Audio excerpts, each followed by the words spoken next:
반갑습니다. 책부자 지혜서원 가족 여러분. 요즘은 박경리 선생님의 일본 산고를 읽고 있는데요. 초판 발행일이 2023년 5월. 최근에 다시 원고들을 모아서 재출간했다는 생각이 들고, 덕분에 신간 깔끔한 책으로 책을 읽게 됐는데요.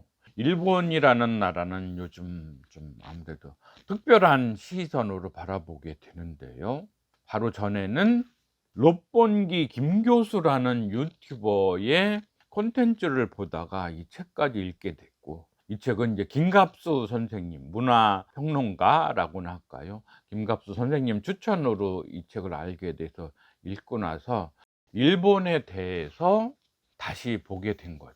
사실 한 10년, 20년 전만 해도 우리가 세계 1등이 되는 게 가능할까 그런 생각을 많이 했는데, 점점 그 상황이 역전돼서 일단은 배 만드는 조선업에서 거의 세계 시장 점유율 50% 이상 넘어가면서 1등을 하더니, 자동차도 세계 5위, 6위 생산 대국으로 넘어서더니, 반도체에서 세계 점유 시장이 막 60-70% 넘어가는 그런 상황이 되더니, 휴대폰은 이제 아이폰과 단둘이서 맞짱 뜨는 상황까지 넘어가더니, 막 영화, 케이팝 이쪽에서 다시 세계 선두를 달리고 하다 보니까 이건 뭐지? 그냥 좀 열심히 했을 뿐인데 반해서 1등인 과목을 막 여러 개 하고 이러다가 전교 2, 3등까지는 가지 않겠나 막. 그쵸? 전교 3등이면 어디예요? 뭐 경제적으로 전교 1등 미국, 전교 2등 중국, 그다음에 전교 3등 한국.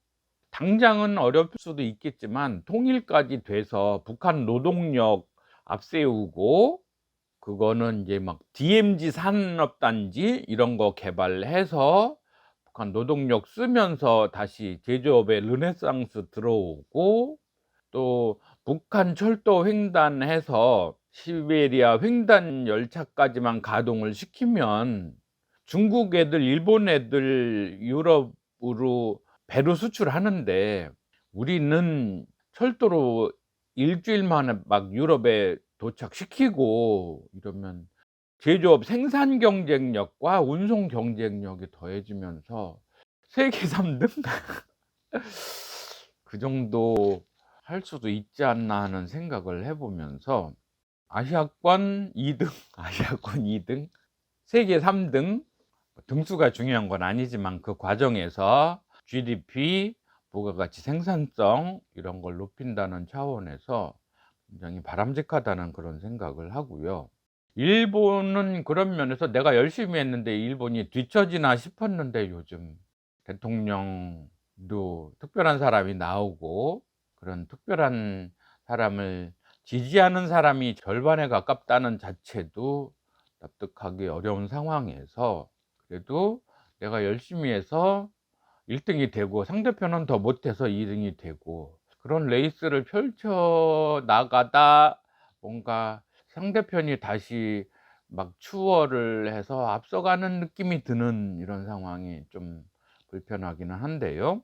이제 방사능 오염수 방류되면 이제 해수욕장 가는 거, 바닷가의 집도 그렇고 바다 낚시도 그렇고, 싱싱한 회, 해산물 먹는 것도 찜찜하고, 다 그런 상황으로 돌아가는 게, 참 못난 친구가 옆에서 바보짓 하는 거가 아무래도 마뜩치 않은 상황에서, 어쨌거나 일본을 더 연구하기 위해서 저는 루스 베네딕트의 국화와 칼 원정까지 역시 깔록파 밑줄 영어 가공을 하면서 심도 있게 들여다볼 텐데요.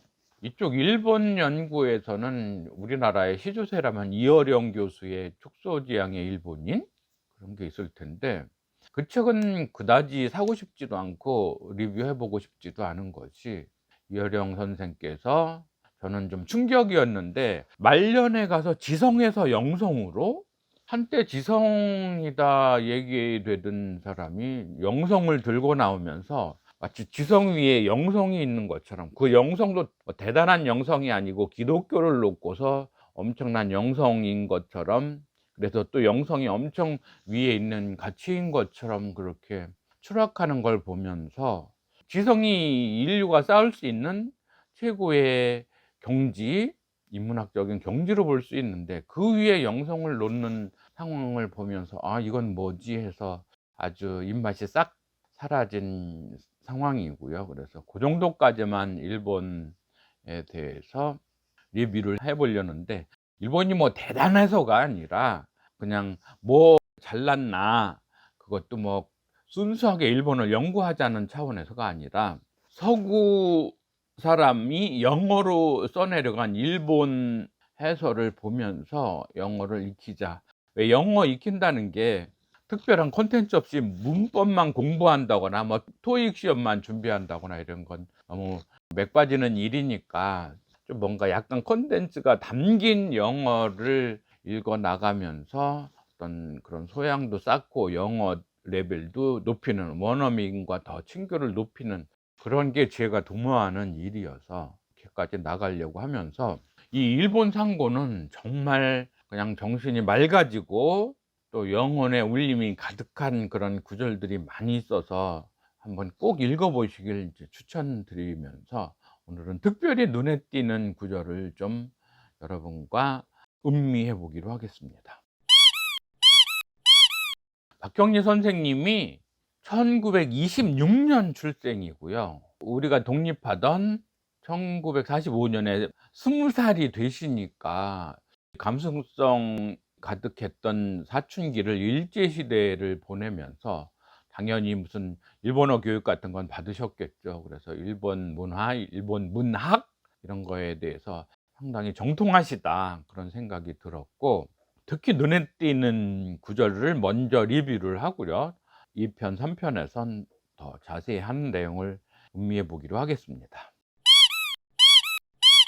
일본의 문화 중에 좀 특이하게 꼽을 만한 것이 할복 자살 같은 경우를 예로 들 수가 있는데, 우리가 익히 듣기로는 어떤 사람이 인제 배를 가르는 할복을 할 때, 그리고 나면 그 고통에 바로 죽지는 않으니까 누가 또 뒤에서 목을 쳐서 숨을 끊어 준다고 하는데, 이거를 특이하게 인제 박경리 선생님의 해석으로는 할복은 마조히즘으로 보고요. 그 마조히즘을 누리는 자를 뒤에서 쳐서 죽여주는 사람을 세디즘에 비유를 하셨는데, 좀 특별한 통찰이라는 그런 생각 많이 해 보고요.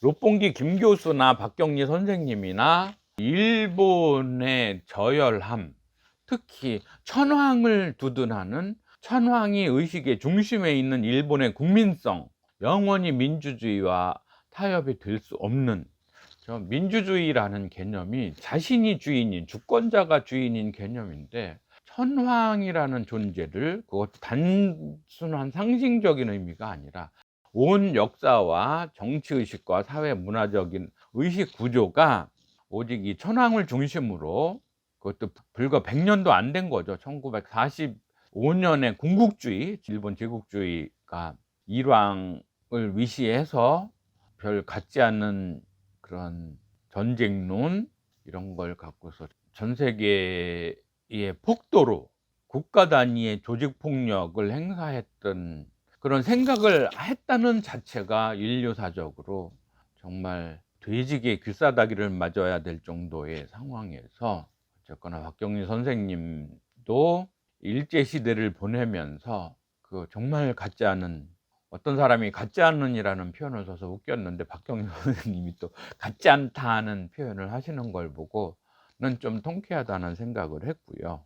그래서 찬찬히 들여다보시면 정말 젊은 사람들이 일본에 대해서 막연한 동경, 이런 생각을 갖는 가운데 일본에 자주 여행 가는 걸 로망으로 생각을 하고 그러는데, 한류 문화 산업상 아이돌이나 이렇게 일본과 혼합 그룹을 만들거나 일본에서 공연을 한다거나 이런 건 비즈니스는 비즈니스니까 비즈니스 이즈 비즈니스 그런 상황이니까 하되 맥없이 일본에 가서 뭔가 와 이러는 거는 좀 그렇다는 생각을 하고, 어떤 제가 또 이렇게 좋아하는 아이돌 출신의 가수가 또 일본 브이로그 하고 있길래 왜 꼭 일본 가서 그러는 거를 그러한 것에 우선순위를 매겼는지에 대해서 참 의아하다.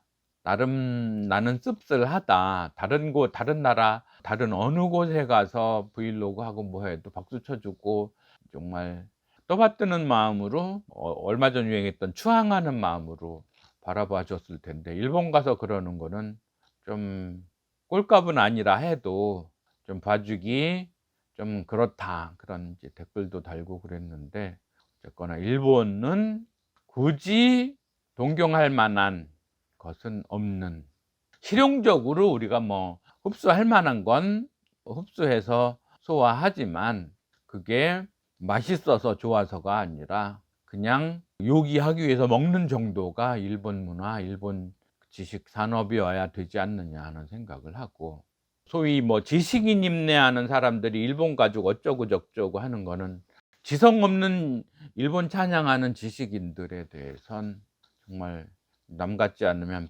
싸다구라도 한 대 때려주고 싶은 그런 생각을 가지면서 계속 콘텐츠 이어나가 보도록 하겠습니다. 늘 구독, 좋아요, 공유, 추천 주변에 많이 해주시면 감사하겠습니다. 수고하셨습니다.